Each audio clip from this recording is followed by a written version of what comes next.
नमस्कार साथियों, न्यूज़ 18 हिंदी के आज के फेसबुक लाइव में आपका स्वागत है। स्वीकार करिए पूजा प्रसाद का नमस्कार और महिला दिवस की बहुत बहुत बधाई भी। जैसा कि हम जानते हैं आज अंतर्राष्ट्रीय महिला दिवस है। दोस्तों, हर साल की तरह इस बार भी महिला दिवस की एक थीम है। इस बार की थीम है gender equality today for a sustainable tomorrow. तो दोस्तों, आज हम लैंगिक समानता की दिशा में और अधिक तेजी से बढ़ेंगे, इसे प्राप्त कर पाएंगे तो ही कल जाकर एक ऐसा कल बना पाएंगे जहां जेंडर इक्वालिटी एक स्थायी वास्तविकता होगी। इसके लिए संघर्ष उतना नहीं करना पड़ेगा। आइए इस लंबे सफर में हम उन महिलाओं की सफलताओं और कोशिशों को भी सेलिब्रेट करें जिनकी कोशिशें अपने आप में मिसाल रही हैं।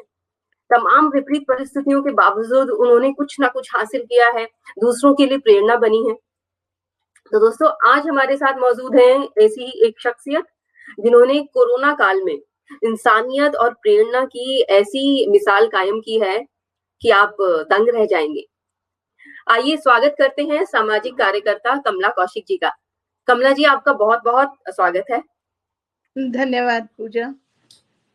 साथियों, साल 2021 का अप्रैल महीना हमारे ज़हन में आज भी कंपकपी छोड़ देता है।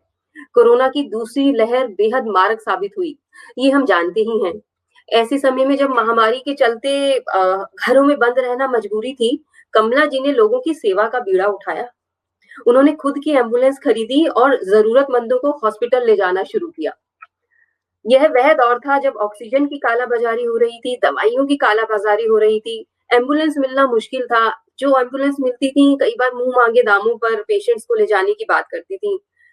ऐसे समय में ऐसे समय में कमला जी ने रोहतक की बाबा मस्तनाथ यूनिवर्सिटी की प्रोफेसर रही हैं कमला जी। उन्होंने दिल्ली और हरियाणा के लिए एम्बुलेंस सेवा शुरू करी। कमला जी, इस बारे में हमारे दर्शकों को बताइए कि आपने यह फैसला किन हालातों में लिया और क्यों लिया, और इसके पीछे का पूरा हम बिल्कुल जानना चाहते हैं कि ये सब कैसे संभव हो पाया। जी पूजा जी, जैसा कि आपको पता ही है कि कोरोना काल में बहुत ज्यादा जब दूसरी लहर आई थी तो डेथ्स बहुत हुई थी, मृत्यु दर बहुत बढ़ गई थी। तो जहां उठो जब देखो जब फोन खोलो तब ना कोई ना किसी की खबर आई हुई होती। तो इससे आपको पता ही है मानसिक और शारीरिक बहुत आघात लगता था कि हमारे अच्छे अच्छे लोग, हमारे परिचित, चाहे परिचित भी ना हो फिर भी डेथ को सुनकर बहुत बुरा लगता था। तो उन्हीं दिनों में कोरोना इतना फैला हुआ है, मैं तो कोरोना से डरी नहीं। मैंने बहुत लोगों की, कोरोना पेशेंट की भी मैंने सेवा भी कर दी जाकर। जो होगा देखा जाएगा, बचेंगे तो ठीक है, नहीं तो कोई बात नहीं। तो इसके बाद क्या हुआ कि जब एम्बुलेंस का मैंने देखा, एक दिन मैंने अखबार में पढ़ा कि 1,20,000 रुपए किराया ले लिया एक एम्बुलेंस ने रोहतक से चंडीगढ़। तो मुझे बहुत ही मतलब मेरे दिल को चोट पहुंची कि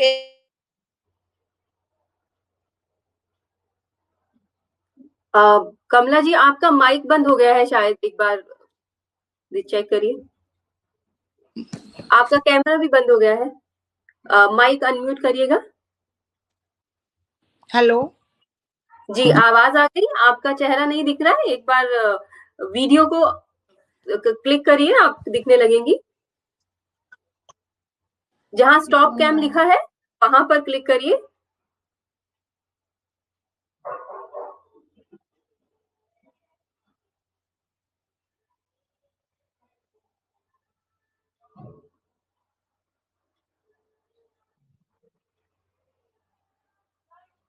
तो दोस्तों, जैसा कि आप देख पा रहे हैं, थोड़ा सा तकनीकी दिक्कत आ रही है। बने रहिए हमारे साथ, वह जल्द ही कैमरा ऑन कर पाएंगी।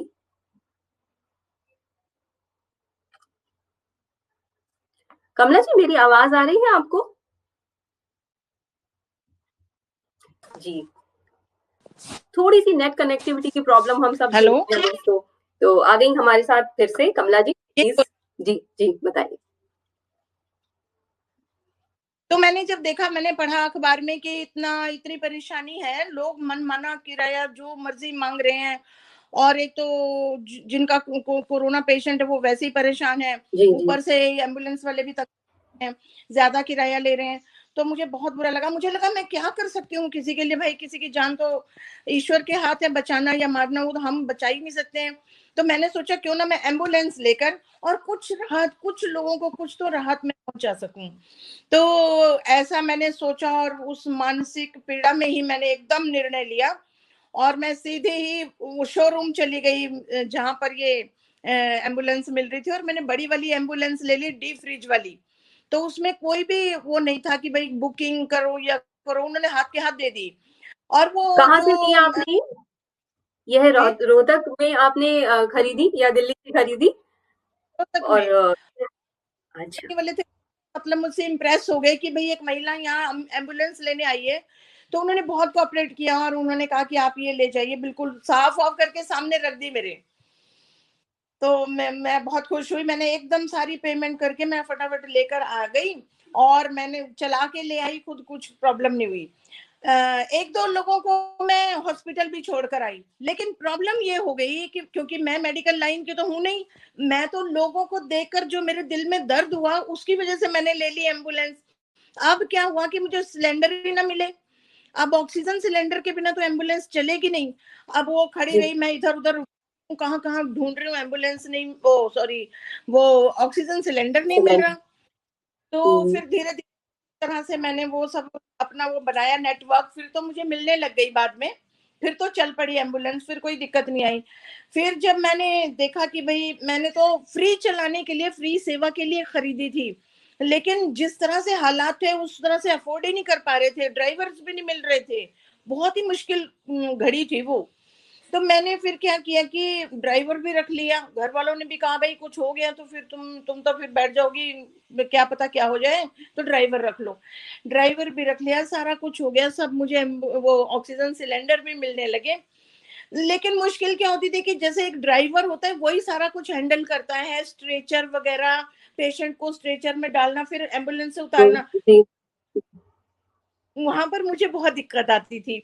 तो ये सारी बातें हुई और कुछ जैसी भी अड़चने आई, लेकिन फिर बाद में सब ठीक हो गया, एम्बुलेंस चल पड़ी। और मैंने फिर गवर्नमेंट की जो रेट्स जो अखबार में आते थे रोज, उन जी। जी। उसकी कटिंग एम्बुलेंस पर चिपका दिया। मैंने कहा जी सरकारी किराए पर मैं ले जाऊंगी लोगों को। तो कुछ समय बाद फिर ऐसे करना पड़ा और अभी भी चल रही है एम्बुलेंस। अच्छा, आप हमारे साथ नंबर शेयर करना चाहेंगी, कॉन्टैक्ट नंबर? अगर कोई कोई ज़रूरतमंद आपसे संपर्क करना चाहें, बोलिएगा नंबर, कॉन्टैक्ट नंबर। जी। 9994993338। जी। ये रोहतक में और दिल्ली के बीच में चलती है या रोहतक, मतलब कहाँ का व्यक्ति आपसे संपर्क कर सकता है? फिलहाल ये कहाँ पर होगी, दिल्ली में या रोहतक में? रोहतक में खड़ी है हॉस्पिटल के बाहर। तो जहाँ का भी अच्छा। पेशेंट होता है, हम हम वहाँ हम बहुत पहुँच दूर आप दूर वहाँ। तक नेपाल तक छोड़ कर आए हैं पेशेंट। अच्छा। जी कमला जी, एक बात बताइए, आप सीनियर सिटीजन हैं, आपने बताया कि आप 66 साल की हैं। ऐसे में आपको डर नहीं लगा? बुजुर्गों के लिए तो यह और दिक्कत भरा समय था। ऐसे में आपको घबराहट नहीं हुई कि मैं ये करूं? आपने किसी और को यह काम सौंपने की बजाय बजाय खुद से किया? शुरू में आपने बताया कि शुरू के दिनों में आपने खुद ही ड्राइव भी किया, तो आपको डर नहीं लगा? पूजा जी, ऐसा है कि ये सब सोचने का समय ही नहीं था, ये सब अपने बारे में सोचने का समय नहीं था। बस ये था कि किसी भी तरह किसी की भी जिंदगानी बचा दो, थोड़ा सा भी मैं किसी के काम आ सकूं तो वही मेरे लिए बहुत बड़ा, मुझे शांति मिल जाती है। अदरवाइज मैं हर समय परेशान परेशान सी रहती थी, उसको ये हो गया, उसको ये हो गया, मैं क्या करूं, मैं कैसे किसी की हेल्प करूं, अपने बारे में सोचने का तो समय ही नहीं था। हमने तो अदरवाइज आप भी बहुत काम किया, लोगों को खाना पहुंचाया, लोगों को पैसे जितने भी मेरे पास थोड़े बहुत थे कोशिश की। और यहाँ तक कि हमने हमने स्ट्रीट डॉग्स वगैरह जो जानवर थे उनको, सब लोग अंदर लॉकडाउन के अंदर हो गए और वो जी। बेचारे जी। जानवर बाहर, और उनको भी इतना बड़ा वो दलिया वो लेकर मैं चलती थी रोड पर, मुझे पुलिस वालों ने भी कभी कुछ नहीं कहा और उनको भी हम खाना पहुंचाते रहे। जितना भी हो सका हमने कोशिश, बहुत कोशिश मन से की मैंने, क्योंकि मैं इतनी बेचैन रहती थी, मैं बिना किए रह नहीं सकती। आप इस सेवा कर्म में जुड़ी हुई हैं, इसे कैसे मैनेज करती हैं? पति और परिवार का सहयोग मिलता है? आस-पास के लोगों का क्या रिस्पॉन्स रहता है? क्या वित्तीय सहायता भी आपको किसी एनजीओ या किसी की तरफ से मिली? इस दिशा में बताइए कि आपकी मुहिम को कैसे क्या कारवां मिला साथ में? जी।